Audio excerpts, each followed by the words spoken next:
Welcome back to DITV's pregame show. I'm your host, Beau Bowman, alongside Lucy Rohden. Thanks for having me again, Beau. Iowa travels to Indiana this week to take on the Hoosiers, and this won't be quite the cakewalk that Minnesota was.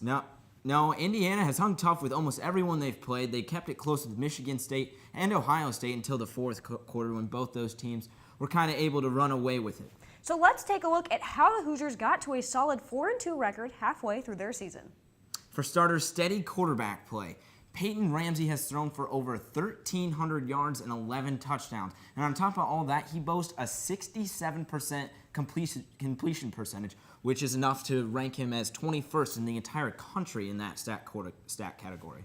The Hawks' defensive line is really going to have to put pressure on Ramsey to be able to keep him from picking apart the secondary, which he can do easily with tall, physical receivers. Exactly, and it's an inexperienced secondary too.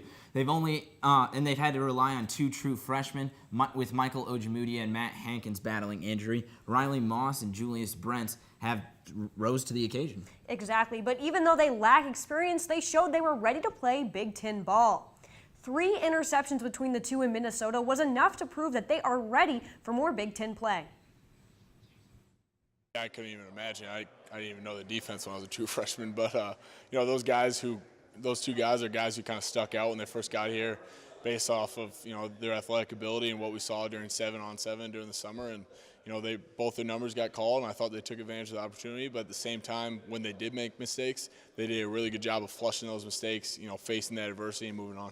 They did a great job. I mean, when they got the ball thrown to them, sometimes they gave up a play. I know Moss did, but he came back with 2 interceptions that were huge for us. So I think as a freshman DB, just starting their first Big Ten game, I think they did outstanding. Because all the pressure, just being down at first, I feel like they bounced back in a great way. And they're going to need to continue to be as good as they have been because Indiana's wide receivers are a force to be reckoned with. Sometimes it just seems like Ramsey chucks it up there on a whim and hopes that they come down with it.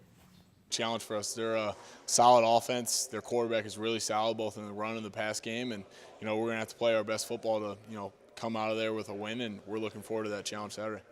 I mean, that's what you got to do. That's what teams like that do, 50-50 balls, and either it's going to be a penalty or they're going to catch it, or pass breakup. So. Yeah, it's probably going to be our biggest test yet. So just as a team, I feel like this offense is the best we've seen all season. So it's going to be our biggest test right now to see how good we are. Now to the Hawkeyes' advantage, the 3 running backs have to be excited for this game. Indiana struggled against the run so far. Yeah, especially after last game, we thought it was going to kind of be a little more even on offense, especially with Ivory Kelly-Martin back at full health, but it really tended to be a very pass-heavy game for the Iowa offense. So I know they're ready for this Hoosier team. The Hoosiers have struggled against the run. So far this season, they've allowed over 150 rushing yards per game. And if we know Iowa, I think they'll be ready to take advantage of that. Absolutely. The one thing that Iowa offense has to be careful of is turnovers. Indiana has a turnover margin of +4. They have to protect the ball in order to beat Indiana because the Hoosiers, they don't give up the ball very easily.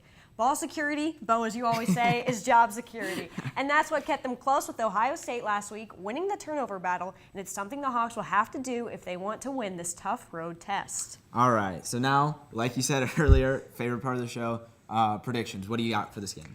I struggled with this one. I think it's going to be Iowa, but very, very close. I would not be surprised to see Indiana pull this off, just with Iowa's injuries in the secondary and kind of lack of experience. And Indiana always seems to almost beat that one team, and I feel like they're right on the cusp of beating them.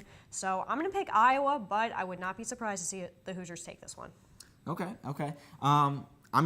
I'm going for it. I'm saying it. Don't try not to laugh too hard. Who's your daddy? Iowa is. I'm picking the Hawks because they've struggled against the run, so I think they're going to come out firing on all cylinders there, and then that'll set up that play-action pass, and Stanley's going to be able to pick apart that secondary. And maybe that their offense will be able to hang with it, but I think we're just going to run all over their defense, and it could be a shootout. We'll see. But that'll do it for this DITV pregame show. Be sure to stick with us throughout the weekend for updates on the game, and be sure to check out the DITV Tailgate Series. Lucy and I visit all the tailgating scenes on the road to see what it's like on game day in the Big Ten. And come back next week for our analysis of the game and hopefully less terrible jokes from Beau. Guys, back to you.